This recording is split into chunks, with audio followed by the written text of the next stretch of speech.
He discovered a half-buried giantess in the desert. She hissed, "Don't come closer." Your scent means the desert had no name. On most star maps, it was just a pale mark on a forgotten world, a place scheduled for future work and nothing more. To Elias Wren, it was another contract, another quiet job far from people. He preferred it that way. His crawler moved slowly across the dunes, its wide treads pressing shallow lines into the sand before the wind erased them. The sun above was white and distant, giving little warmth. Elias checked the display on his wrist again. Radiation levels normal, air thin but safe, no storms predicted. This world was supposed to be empty. Elias stepped down from the crawler and planted a sensor pole into the sand. The machine hummed softly as it began scanning beneath the surface.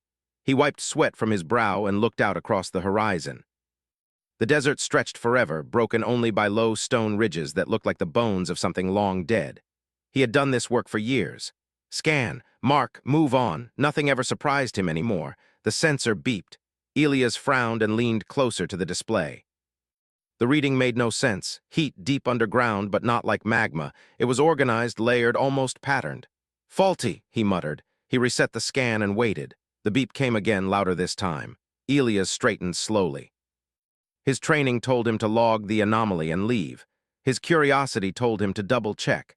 Curiosity won. He guided the crawler closer to the signal source. The sand shifted strangely beneath the vehicle, as if hollow in places. When he stepped out again, the ground felt softer, unstable. The sensor spiked. Then the desert collapsed. Elias shouted as the sand gave way beneath him. He slid downward, scrambling, the world turning into dust and noise. His shoulder struck something hard, knocking the air from his lungs. He rolled and finally came to a stop in darkness. For a moment, there was only his breathing and the ringing in his ears. "Alive," he whispered, testing his arms and legs. Pain flared, but nothing felt broken. His helmet light flickered on. The beam cut through the dust and landed on stone. Smooth stone, not natural, it curved upward, impossibly large. Elias followed the curve with his light, and froze, an eye opened. It was massive, larger than his entire body, the surface dark and glassy, reflecting the beam of his light. The pupil narrowed sharply. The ground trembled as something shifted beneath the sand. Elias stumbled backward, his boots slipping. A sound rose from the darkness. A hiss, deep and low, filled with warning. "Don't," a voice said. It was rough, strained, and ancient. "Do not come closer." Elias' heart hammered so hard he could feel it in his throat. Every instinct screamed at him to run, but his legs refused to move. The light revealed more as the dust settled. A face, vast beyond reason, half buried in stone and sand. Skin like weathered metal, marked with faint lines that glowed softly. Hair, or something like it, flowed stiffly, trapped beneath layers of debris. A giantess. Alien unmistakably so, yet shaped in a way his mind could understand. 2 eyes, a mouth, a face that showed pain and fear. "Your scent means—" She stopped, her breath shaking. "It means the end." Elias raised his hands slowly, palms open. I'm not here to hurt you," he said. His voice sounded small even to himself. She let out another hiss, weaker this time. "All of you say that before the taking begins." "I don't know who you think I am," Elias said, forcing his words to stay calm. "I'm alone." "Just a surveyor." Her eyes studied him, unblinking. "Human," she said. The word carried weight like a curse remembered across time. "Yes," Elias replied. "My name is Elias Wren." At the sound of his name, her expression changed. Not anger, something closer to grief. "So the path was true," she whispered. "You walk the stars now." "Aye, we do," Elias said. "But we don't conquer everyone we meet. We trade, we help." A bitter sound escaped her. "That is not what your kind does in the end." The ground shook again as she shifted, causing sand to pour down around them. Elias backed away instinctively, then stopped himself. "You're trapped," he said. It wasn't a question. "Yes," she replied. "By choice, by fear." "Why bury yourself?" Elias asked. "Why hide here?" Her eye closed briefly. When it opened again, it looked tired. "Because the universe was quieter without you," she said. Elias swallowed. He had faced hostile aliens before, suspicious ones, even violent ones. None had ever spoken like this. None had looked at him like he was a disaster waiting to happen. "You said my scent means the end," he said carefully. "What does that mean?" Her gaze drifted, as if she were looking far beyond the cave and the desert above. "We sense more than shape and sound," she said. "We sense patterns, trajectories, futures written in small things." she inhaled slowly. Your species smells of persistence, of survival at any cost, of growth without rest. That doesn't sound so bad, Elia said quietly. It is, she replied, when nothing stops you. Elias thought of Earth, of cities built over ruins, of wars remembered and repeated, of humans spreading outward because staying still was not in their nature. We're trying to be better, he said. She looked back at him. Trying is not the same as choosing. Silence settled between them. Sand trickled down from the ceiling. Elias' wrist display buzzed, reminding him that his crawler was still up there, probably damaged, maybe lost. He was alone in a buried chamber with a giant alien who believed humanity was a threat to existence itself, and he felt an unexpected pull in his chest, not fear, sympathy. You're hurt, he said, her lips tightened. Do not come closer. I won't touch you, Elias said quickly. I can call for help. Her eye widened. No. Listen to me, Elias said. If I leave you like this, the cave might collapse completely. You could die. She studied him for a long time. That was always the plan. Why? He asked. Because we were wrong, she said. And because we were right. Elias took a slow step back, giving her space. My people don't kill themselves out of guilt, he said. We fix what we can. Her expression softened just slightly. That, she said, is what frightens us most. A tremor ran through her body, weaker than before. Elias noticed cracks along the stone restraints holding her in place. You don't have much time, he said. No, she agreed. Nor do you. What happens if you die? Elias asked. She hesitated. The warning wakes, she said. And the old ones will listen. Elias didn't know who the old ones were, but the way she said it made his skin prickle. And if you live, he asked. Then you choose, she said, as you always do.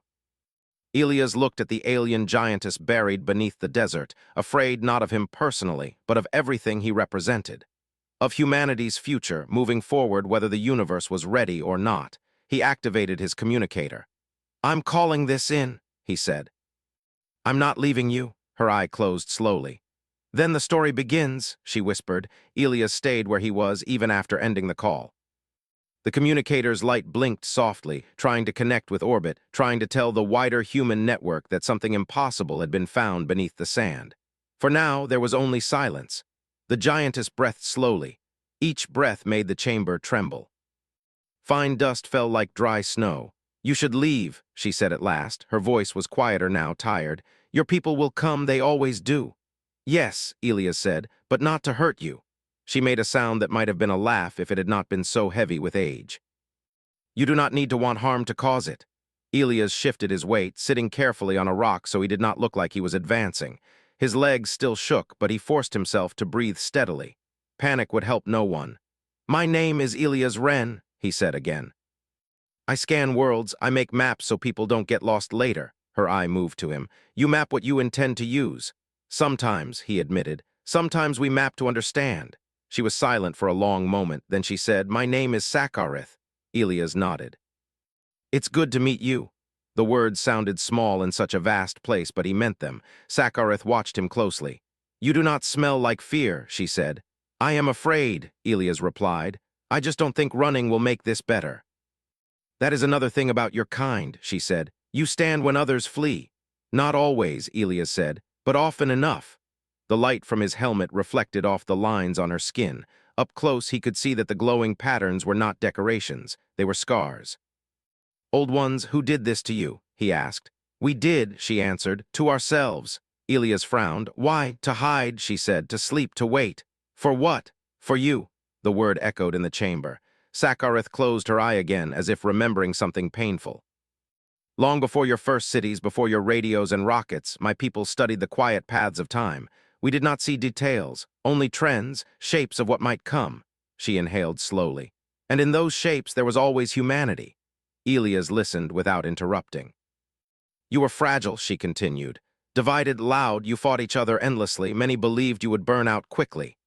But you didn't, Elias said. No, Sakarith agreed. You adapted, every wound became a lesson, every disaster made you stronger. You survived ice, fire, plague, and your own mistakes. Her eye opened and fixed on him. To us, that survival had a scent, like metal heated again and again, never breaking.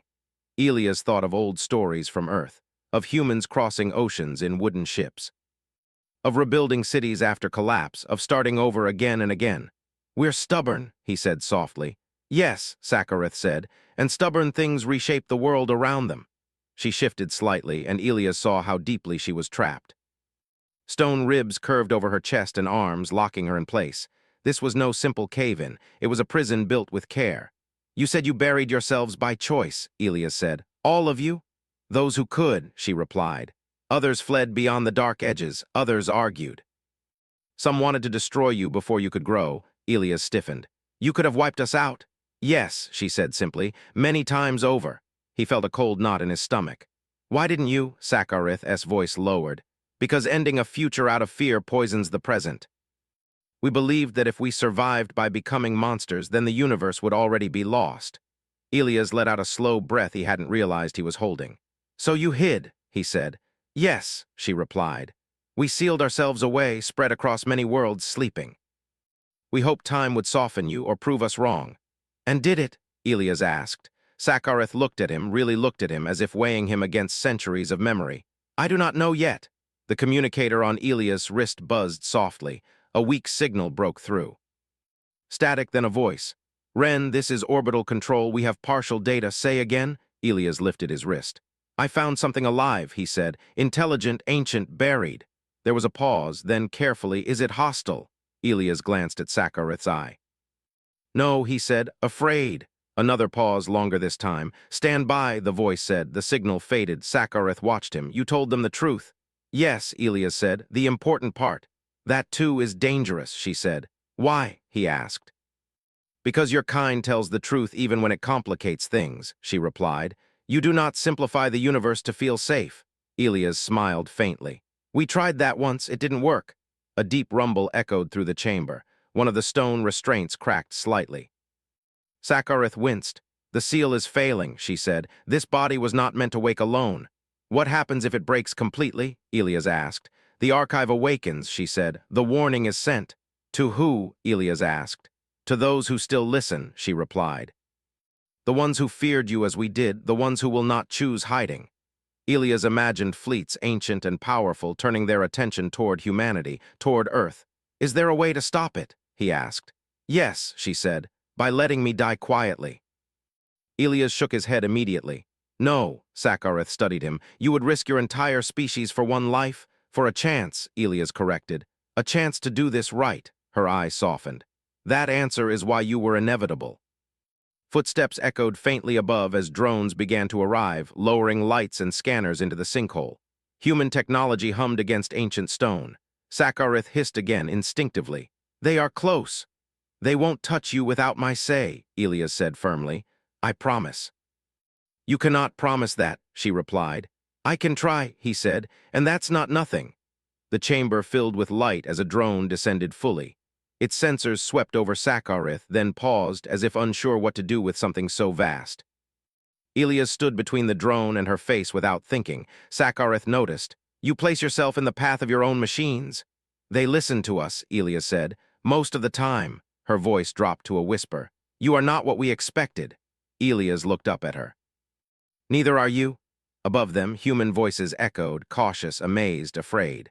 Below, an ancient being watched a human refuse to step aside.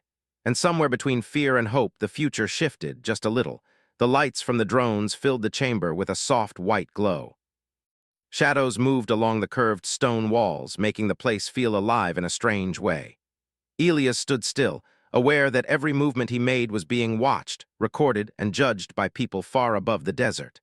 Voices came through his communicator again, clearer now. Ren, we are lowering a full sensor package, said a calm voice. Step back to a safe distance. Elias did not move. She's scared, he said. If you rush this, she might trigger something bad. There was a pause. Elias could imagine the faces in orbit, eyes wide, hands hovering over controls. What kind of trigger? The voice asked. Sakarith answered before Elias could. Her voice rolled through the chamber, deep and steady despite her weakness. A warning, she said. One that cannot be undone. Silence followed. Even the drones seemed to hover more carefully. Elias looked up at her eye. You don't have to explain everything, he said. But if there's a way to stop it, we need to know. Sakarith's gaze shifted as if she were looking inward. The archive is bound to my life signs, she said. When they fall below a limit, the message is released. And the message says what? Elias asked. That humanity has arrived, she replied, and that resistance is necessary. Elias felt a chill. Resistance how? Sakarith did not answer right away. When she did, her voice was quiet. By any means. The words settled heavily in the air. Above, the human voices returned, urgent now. Ren, step back. We are detecting unstable energy readings in the structure. I know, Elias said. She knows, too. A new voice joined the channel, older measured. This is Director Havorson. Mr. Ren, you are doing well. We are not here to take control from you. Elias swallowed. Then listen to me, he said. She believes letting her die is safer than letting her live. I think she's wrong.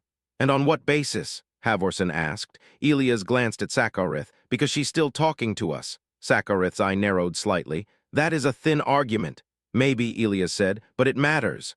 The stone around Sakarith groaned. A long crack ran along one of the restraints, glowing faintly. She hissed softly, more in pain than anger. You are weakening, Elias said. Yes, she replied. This body was not meant to hold wakefulness for long. It was designed to endure sleep. Can we stabilize her? Elias asked into the communicator.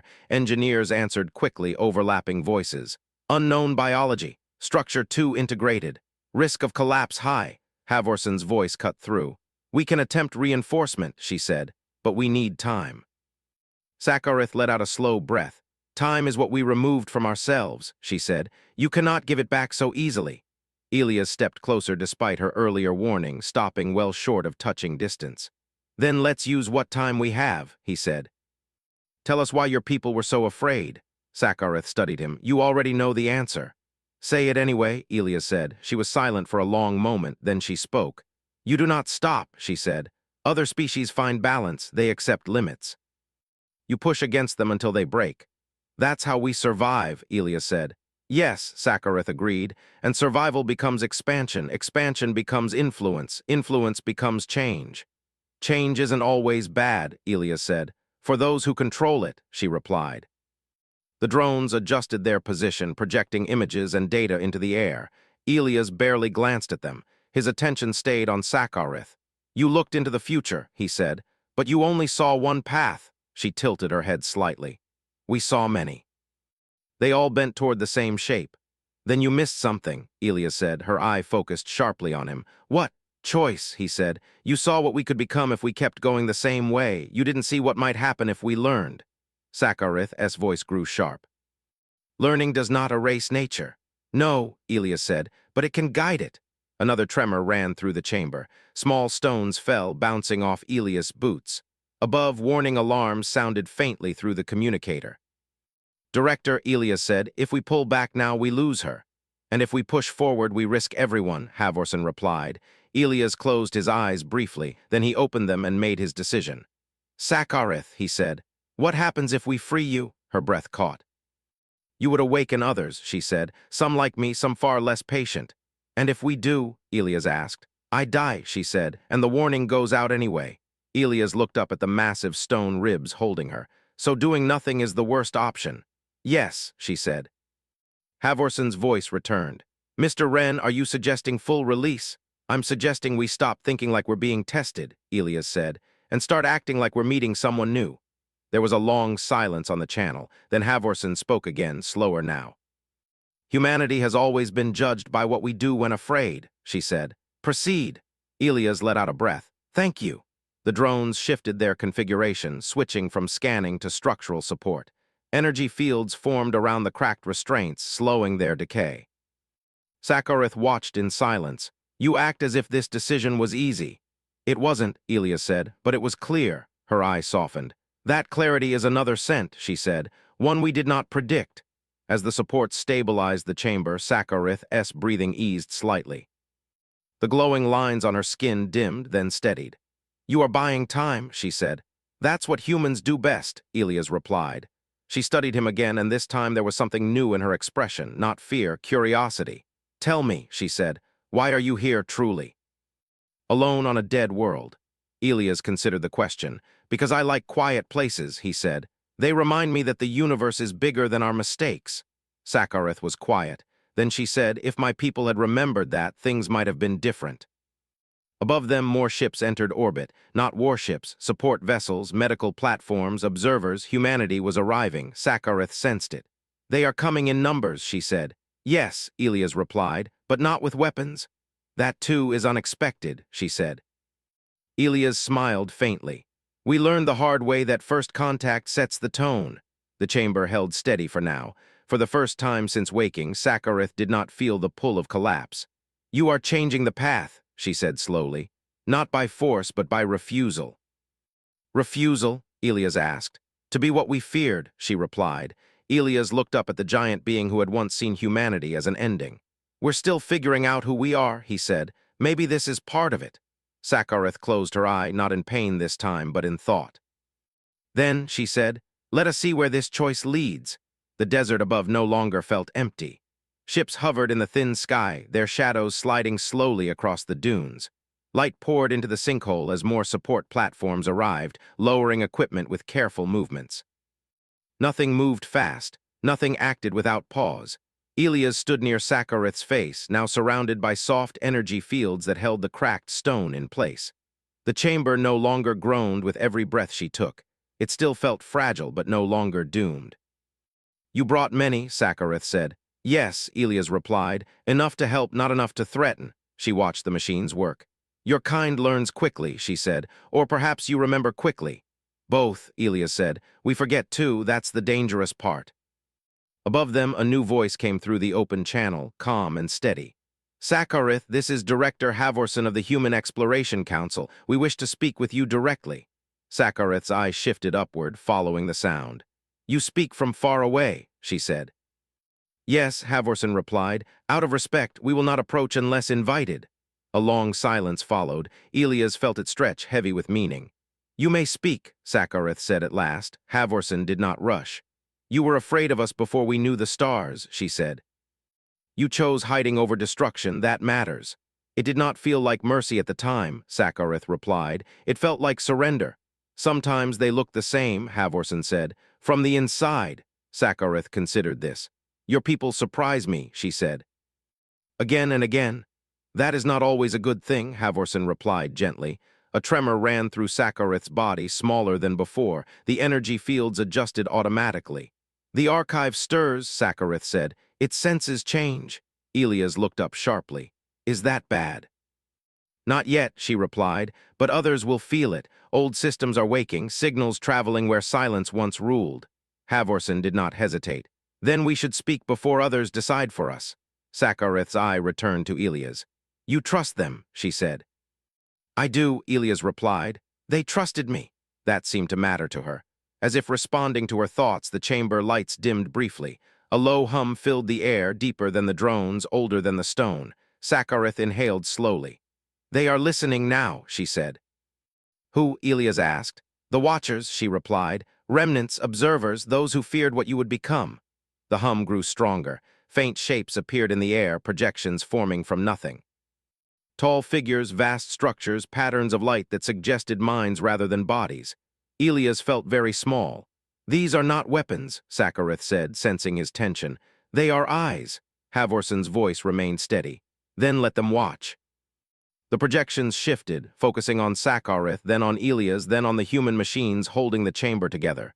"They expected fire," Sakareth whispered. "They expected conquest." Elias straightened. "They'll have to adjust." One of the projections pulsed, sending a wave of light through the chamber. Sakareth tensed, then relaxed. "They ask why," she said. "Why you help what feared you?" "Can you tell them?" Havorson asked. Sakareth paused, then she answered honestly. "Because they do not know how to stop being themselves, and because they are trying." Elias felt something loosen in his chest. The projection pulsed again. Another joined it, then another. The chamber filled with silent attention. "They remember the old predictions," Sakareth said. "Humanity as an ending, a force that would erase difference by accident." "And now?" Elias asked. "They see humans holding back," she replied, "spending effort not on control but on care." Havorson spoke softly. "We are not perfect, we make mistakes." "That is clear," Sakareth said, "but you correct them slowly, loudly together." The Watcher's light shifted color, subtle but noticeable. "The archive changes," Sakareth said, surprise entering her voice. "It is rewriting." Elias stared. "It can do that." It was never meant to, she replied. Warnings are not supposed to adapt. But it's watching, Elias said, just like them. Sakareth was silent. Then she said, you are changing more than futures, you are changing records. Outside the chamber, human crews worked in careful coordination, reinforcing the surrounding stone, creating a stable space around Sakareth's body. No one tried to restrain her further.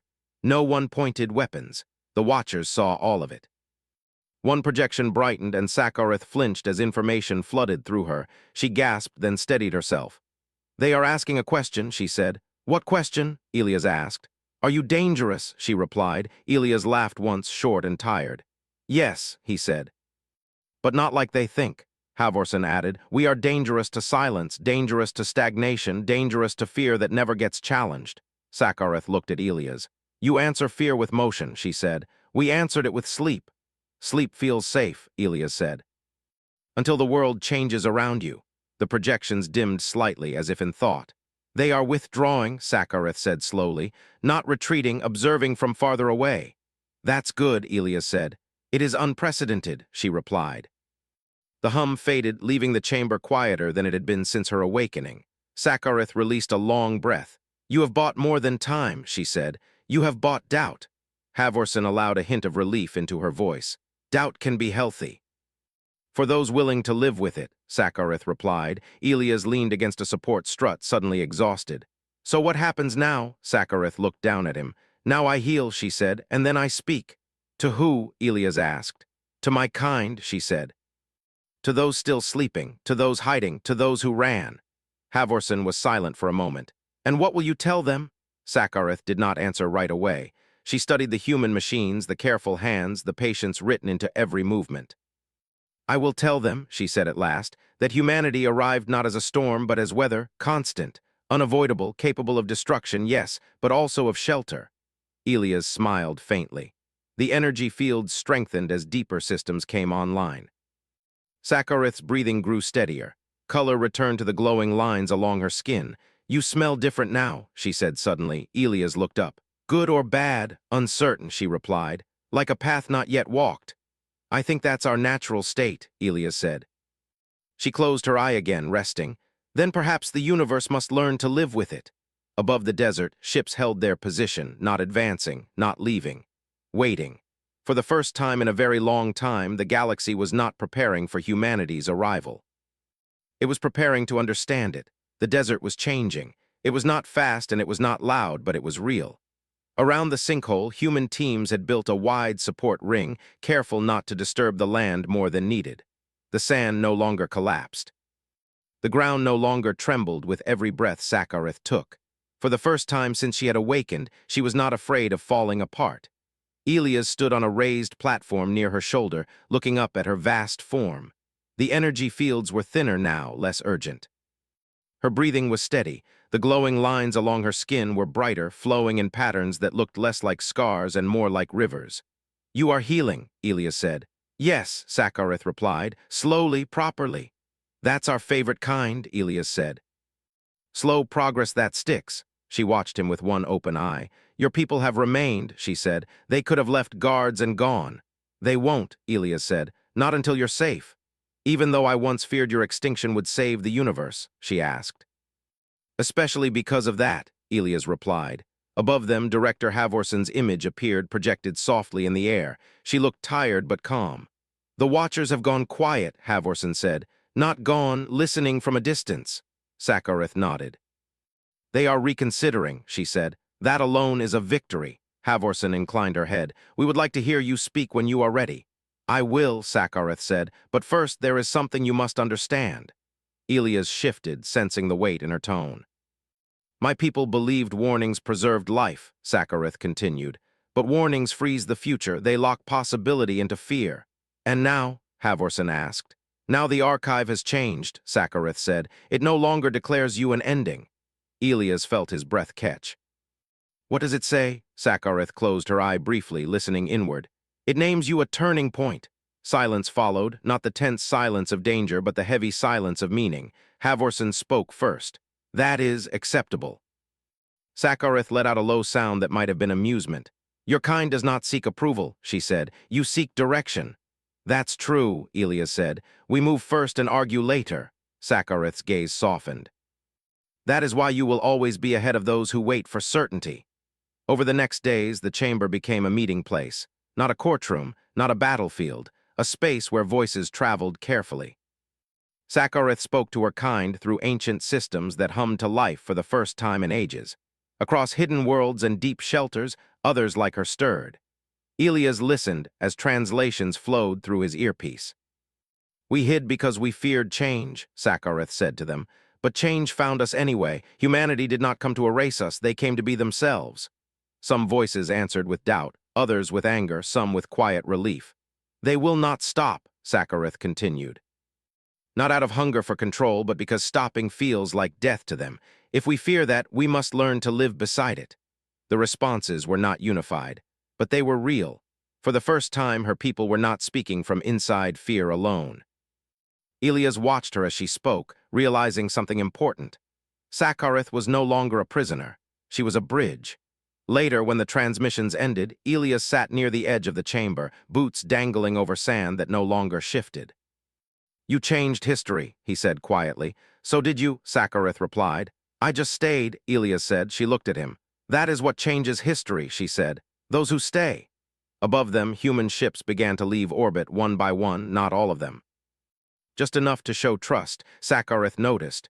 You are not afraid to leave, she said. We learned that staying doesn't always mean holding on, Elias replied. Sometimes it means letting go, she considered this. What will happen now, Elias asked. Sakareth lifted her gaze toward the open sky visible through the reinforced opening above. My people will emerge slowly, she said. Carefully, some will refuse, some will watch, some will reach out. And humans? Elias asked. You will do what you always do, she said. Explore, build, argue, apologize, try again. Elias smiled. Sounds about right. A small device hovered near Elias, projecting a message from Earth. Children watching the feeds, scientists arguing, artists already trying to imagine Sakareth's shape. They're calling you the desert listener, Elias said. Sakareth made a soft sound. Names again, she said. Your people love them. They help us remember, Elias replied. As the sun set beyond the dunes, the light in the chamber shifted to warm gold. Sakareth watched it in silence. You once said our scent meant the end, Elias said. Does it still? Sakareth breathed in slowly. It means arrival, she said, and endurance and choice. That's better, Elias said. It is still dangerous, she added. Elias nodded.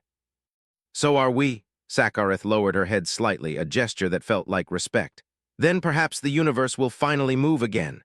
Elias looked up at the stars beginning to appear. He felt small, he felt proud, he felt responsible. Humanity had not been welcomed as heroes or feared as monsters. They had been met as a force that could not be ignored.